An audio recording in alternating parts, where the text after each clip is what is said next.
अस्सलाम वालेकुम दोस्तों, डॉक्टर सैयद साबर अली शाह। आज हम बात करेंगे एक ऐसी मशहूर किताब की जिसने पूरी दुनिया में सियासत, मईशत और तरक्की के बारे में सोचने के अंदाज तब्दील कर दिए हैं। उस किताब का नाम है वाई नेशंस फेल और उसे लिखा है दो मारूफ मुसन्निफीन ने, जिसके नाम है डारोन, एक का नाम है जेनसन रॉबिन्सन। ये किताब बहुत अहम सवाल पूछती है, आखिर कुछ ममालिक में अमीर और ताकतवर क्यों बन जाते हैं जबकि कुछ ममालिक मुसलसल गुर्बत की लकीर के नीचे रहते हैं और मुख्तलिफ टाइमों में बहरानों के शिकार रहते हैं और करप्शन में फंसे रहते हैं। मुसन्निफीन राइटर्स ये कहते हैं कि किसी मुल्क की कामयाबी या नाकामी का ताल्लुक सिर्फ कुदरती वसाइल, मौसम या मजहब से नहीं होता। असल फ़र्क जो होता है निज़ाम हुक्मरानी इदारों का, वो इदारा जो अवाम को तालीम, कारोबार, इंसाफ, आज़ादी और फैसलों में हिस्सा लेने के बराबर मौक़ा देती हैं, जिससे उन्हें इंक्लूसिव इंस्टीट्यूशंस कहा जाता है। जबकि वो निज़ाम जहां ताकत सिर्फ चंद खानदानों और जर्नलों या अशराफिया के हाथ में होती है, उन्हें एक्सक्यूटिव इंस्टीट्यूशंस कहा जाता है और उन्हें इस्तिसाली निज़ाम कहा जाता है। सबसे मशहूर मिसाल अगर हम लेंगे तो शुमाली कोरिया और जनूबी कोरिया की लेंगे। 1950 में तकरीबन ये एक ही ज़बान, एक ही कल्चर, एक ही सकाफत और एक ही तारीख रखने वाले दोनों मुल्क थे। लेकिन आज फ़र्क देखिए, जनूबी कोरिया दुनिया की बड़ी मईशत में शामिल जैसे ममालिक, आलमी कंपनियां, सैमसंग, हुंडई, फीकस आमदनी तकरीबन $35,000। शुमाली कोरिया सख्त आमरत और गुर्बत, खुराक की कमी और दीगर मसाइल और वहाँ मना सही तरीके से इलेक्शनों का न होना, वहाँ की फीकस आमदनी तकरीबन $1,000 है।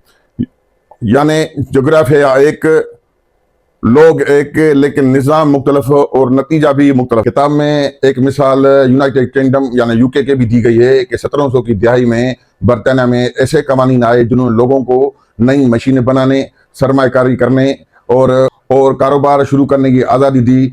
नतीजा ये निकला कि इंडस्ट्रियल रेवोल्यूशन यानी सनती इनकलाब आया और बरतानिया दुनिया की सुपर पावर बन गया। जबकि लोगों को मेहनत का फ़ायदा मिलता है तो मुल्क तरक्की करता है। लातीनी अमेरिका क्यों पीछे रह गया?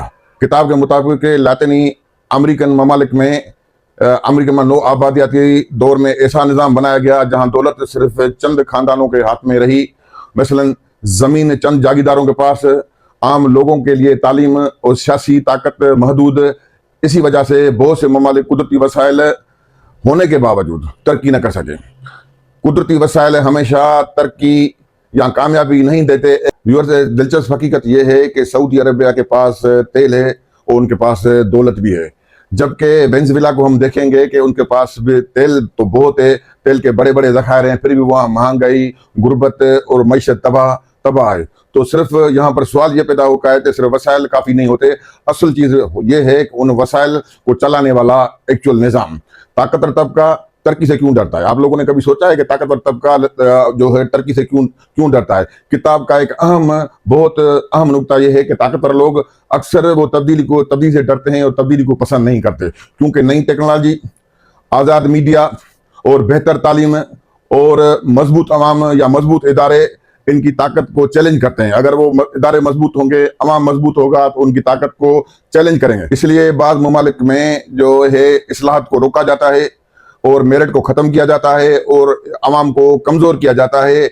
आज की दुनिया का एक अहम फैक्ट है। दुनिया के कई अमीर ममालिक में मजबूत अदालतें, जो आप दुनिया में तरक्की याफ्ता जो लोग देखते हैं, उन अमीर ममालिक में जो सिस्टम है वहाँ की अदालतें मजबूत, शफाफ इलेक्शनें होती हैं, मीडिया आज़ाद होता है और कानून की हुक्मरानी मौजूद रहती है। जबकि नाकाम रियासतों में अक्सर करप्शन, सियासी अदम इस्तेहकाम और ताकत का इस्तेमाल और कमज़ोर इदारे और ताकत का इस्तेमाल गलत किया जाता है। ट्रांसपेरेंसी इंटरनेशनल की रिपोर्ट्स के मुताबिक जिन ममालिक में करप्शन कम होती है वहाँ सरमायाकारी और ज़्यादा तरक्की होती है। ये किताब ख़ासतौर पर मुस्लिम दुनिया के लिए बहुत बड़ा सबक है। मुसन्निफीन जो राइटर्स कहते हैं कि तरक्की के लिए ज़रूरी है कि इदारे मजबूत हों और कानून सबके लिए बराबर हो और तालीम जो है, तालीम और सेहत पर उस पर सबका हक हो, सबको बराबर तरीके से दी जाए और ताकत सिर्फ चंद लोगों के हाथों में न हो। अगर मौके सिर्फ अशराफिया को मिलेंगे تو یا ایلیٹ کلاس کو ملیں گے تو معاشرہ آگے نہیں بڑھ پائے گا۔